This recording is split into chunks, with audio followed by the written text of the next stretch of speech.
Well, I'm on the farm today, and this is Sunday, March the 13th here in the afternoon. It is a gorgeous day compared to what we've had previously, although it was down in the low 20s this morning. There's a little bit of a breeze. The flags aren't flying in the wind so much now, but up at the road, the American flag up there is. And it's in the 30s right now, but when the sun's on you and the wind's not blowing, it actually feels pretty good. I got my gloves here, and I need to get the Farmall 350 out. I got a few chores I want to do, but I want to do a hay update for March 2022. And I'll just start right here at this elevator and kind of tell you where I'm at. So I've got videos. I've got a video that I'm putting together on this. It'll probably be a multi-part video, but I'll kind of give you a summary right now. I was able to get this thing together and bolted down, and the next thing I got to do is find me some new bolts. As you can see right here, I need a fully threaded bolt so I can get this chain pulled up tight. So I'll be ordering one of those, or I may just use a carriage bolt. Depends on how impatient and impulsive I am. And then I got to turn my attention to figuring out this motor. We need a new cord on it, and we need a belt, and it's got a chain back here. I don't know what kind of shape that's in, so I got to be prepared to replace that. And when you look down through there, I don't know if you can see it, but you can see where it kind of turns in like that. I straightened it out about as much as I can sitting on this these sawhorses. At some point I got to flip it up on its side and beat on it with a hammer, I guess. So one of the highest priorities I've got is to trace down the electrical problem on this Massey Ferguson 50. Get it going. I want this tractor running sooner than later, and I want to take this shell off, just leaving these manure forks, because as you've seen a bazillion times over next to my white barn with the green roof, I've got a little part of the field there where the autumn olives have been pulled out, and I want to kind of scoop those things up with those forks, kind of like a pitchfork. And then I want to take this land pride blade off and put a bush hog back here, and I want to clear the autumn olives, put them on the burn pile, and I want to burn them, and then I want to clear that and bush hog it down. We're probably going to run a disc over that field and plant it in teff grass, but I'll talk more about that if I can remember it later on. But this is probably one of the highest priorities I've got here this spring. Given the repairs on my big sprayer that I bought, I could probably use it, but I'm probably going to use this one more time, and ideally I'd like to take these booms off and put them on that big sprayer. It's about a 40-foot wide span on my big sprayer. This is 20 feet. But what happens is our ground is so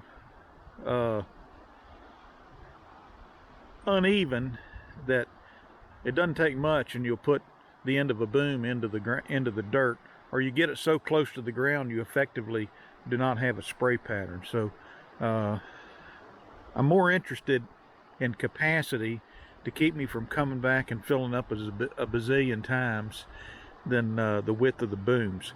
But I haven't ruled out getting the other sprayer going. I mean, here we are in March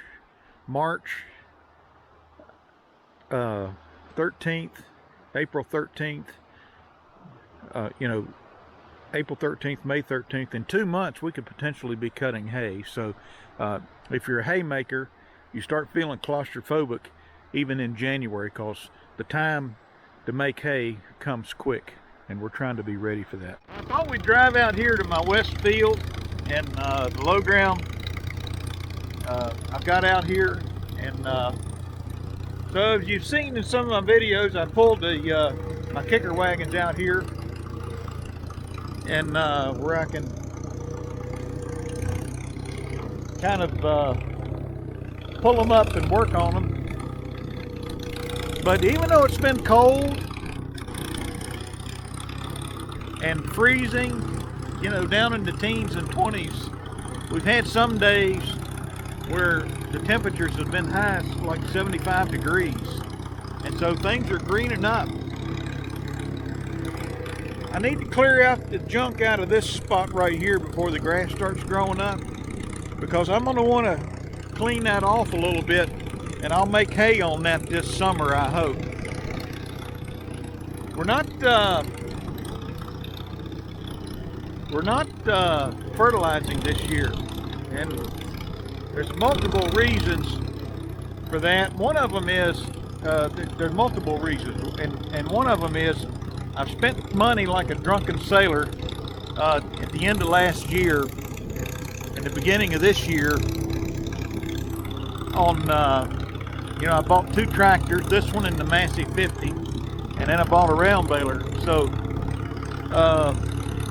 I think I've mentioned repeatedly, you know, we farm for profit, and I feel like my money right now is better spent on equipment than fertilizer, because I'm hopeful these fertilizer prices will go down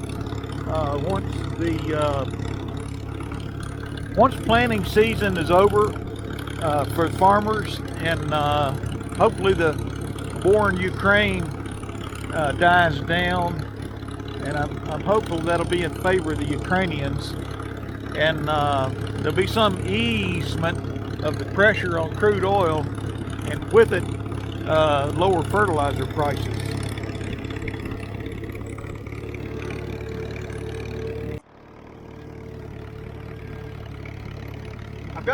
There's a dead ash tree right ahead to my left right here, and we need to pick up the limbs around it. These ash trees are just dying and falling down all over the place, and I may cut that tree down, but right now it's just gifted me a lot of limbs here in the grass, and I need to get that thing out of here. Right there's a big limb. Instead of running it through my disc vine, there's another tree right here along the edge of the woods. I don't know if you can see it laying on the ground. We'll mosey up here to it. But we got to go around and on all of our fields and just check the edges, because they can't be running the disc vine over stuff like that. And there's no guarantee that when the grass is you know, up to your waist, that there won't be something like that in it. So even when I'm cutting hay, I got to be very careful about it. So we'll be making hay down here again this year, and may try to deal with that stump, and I may try to deal with the stump on that thing. I don't know if that'll be this year or not.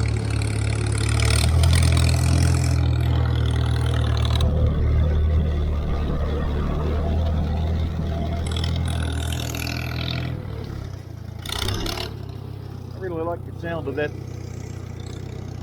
engine on this tractor.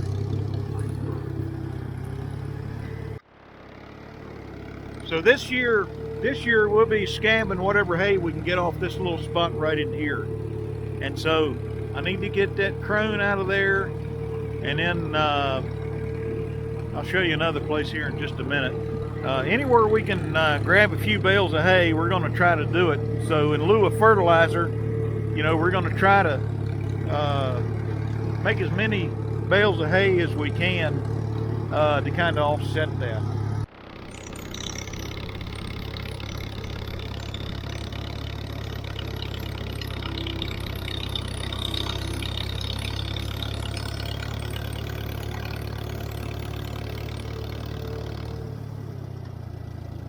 So there's some debris out in here I want to clear, and there's my P. Buckley moss wagon. I had a video out on that the last time. I want to get all this cleared off, and I may move that dome shelter over to that side of the fence. That's kind of my plan. I don't know if I'll get to it, but I want to scab whatever bales of hay I can get off this. This used to be an old garden spot. You can kind of see, you know, things are greening up. We're not going to go over the hill today, but I've been driving, purposely not driving on my lane that goes down through here, because eventually I'm going to have to make my route to my field and barn over there down along the perimeters on that side and down along the creek, because what's happening is that's really nice, and it minimizes the amount of hay that I lose, because it's really the shortest distance. But I'm starting to get kind of a wavy spot in it. So when I go across it with my baler and chrome mower conditioner, you know, things are kind of bouncing right in there. So eventually I want to eliminate that in favor of a route that goes in, maybe comes in up on that end of the field and down.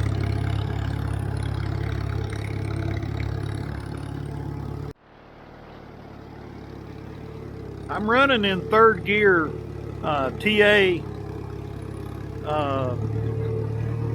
direct, I guess is what you call it. And I really like that gear on this Farmall. So all that's going to get cleared out and bush hogged down, and of course there's my big sprayer I was talking about, and my John Deere. I still got a little bit of lime to spread. You can see a few bags laying in there. I'm hoping to put some of it down in here, and so I'm hoping to mash all of this into hay this year. And that's why I need the Massey Ferguson 50 with the loader. I need to get that going. I want to get this cleared off, and then we're probably going to probably hit this with Roundup, and then we'll run the disc on it. And then I got to get all this stuff out of the field so we can actually, you know, put in as much hay as we can. Now, in regards to roads, I mentioned coming in up there instead of going through the middle of the field on the back side. Eventually, I want to have my customers, when they come in, I want them to come down along that tree line instead of coming down through the field, for the very same reasons. And right now they just kind of make a straight shot to my barn, and I want them to, it's kind of a long trek for them, but I want them to come down around the field, down along the creek, and I want them to come up to the back side of the barn and then back into it, and then they'll go out the same way.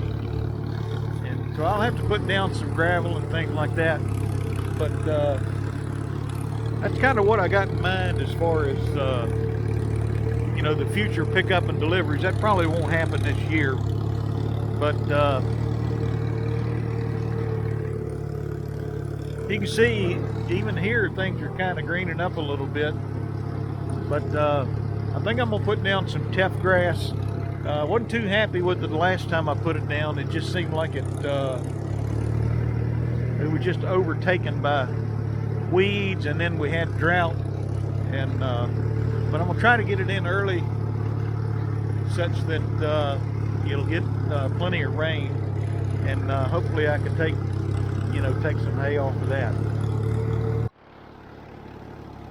We'll mosey back over to the other side of the farm. People have asked me, when's the 1105 Massey Ferguson coming back? Well, it's finished, and and the guy that's going to bring it, to me, he's also going to pick up the round baler.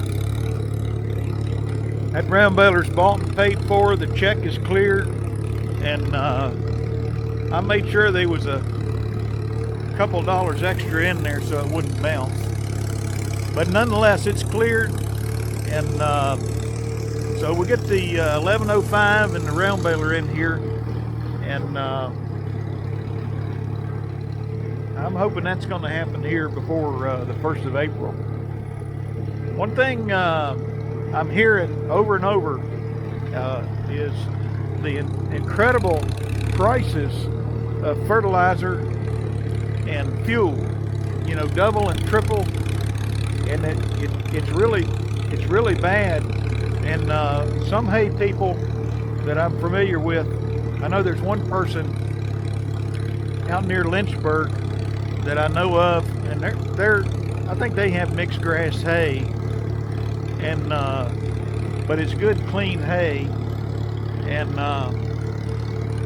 they're gonna take their prices up anywhere from $3 to $4 a bale. Quite a significant price hike. We've got some pricing in mind for our hay, and but we really need to see, you know, what other people are going to be charging, because you know, we need to make enough money to pay for the fertilizer for next year out of this year's crop. So kind of anxious to see what other people are ultimately going to charge. And I do think yields are going to be down. I know ours will be, because we're simply not putting down fertilizer. Next year we absolutely will. Right there's another tree I got to get out. I just ran over a branch, a little branch back there. And so like I say, between below the road and over the hill, we want to try to cut and bale as much as we can. And we want to, what I'm really hoping is, as I mentioned earlier, prices will start coming down once we get the first cut under our belt. Prices will start coming down and on fertilizer, and we can hammer these fields and get a pretty decent second cutting. Second cutting is really where the money's at. So I'm really hoping that we can cut around the 1st of May, the middle of May. It will be difficult in these mountains to get hay dry, but you know, sometimes it happens, and if we see a window, we're definitely going to be laying some hay down. So all right, I'll just kind of wind it down from here. I just thought I'd do a short hay update video for March 2022 here on the Farmall 350, and I got some other chores to do, so we'll talk to you later.